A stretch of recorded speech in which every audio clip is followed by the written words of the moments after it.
Paras air sungai di beberapa lokasi di Perak terus meningkat menyebabkan semakin banyak kawasan dilanda banjir. Ketinggian air di sekitar lembangan Sungai Perak terutama di kawasan Teluk Sena, Kampung Gajah, Parit serta Slim River berada pada paras bahaya dan amaran banjir berterusan telah dikeluarkan oleh Pusat Ramalan dan Amaran Banjir Negara. Situasi itu meresahkan penduduk terutama di Kampung Padang Serai Beruas yang ketika ini merupakan antara kawasan paling teruk terjejas.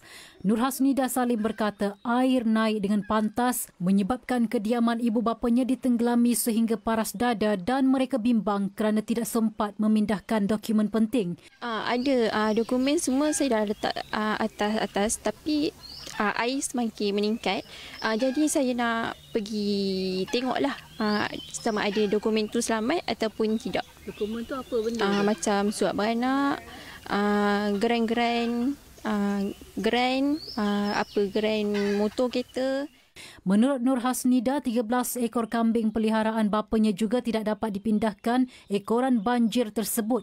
Situasi sama dialami seorang lagi penduduk Muhammad Lazim Darus yang tidak sempat memindahkan ternakannya seperti ayam dan itik. Risau juga, saya barang-barang ada ayam, ada benda belur banyak. Tu pun mati banyak ekor, jatuh, kita tak sempat ada duduk kat sini. Kat rumah tak boleh duduk lah. Abang boleh apa? Ayam, itik banyak lah. Banyak macam ada jugalah barang-barang tu. Ayam ada, itik ada, serba sikit. Jumlah mangsa banjir di Perak merekodkan pertambahan seramai hampir 6,000 mangsa dari 1,756 keluarga yang ditempatkan di Pusat Pemindahan Sementara PPS.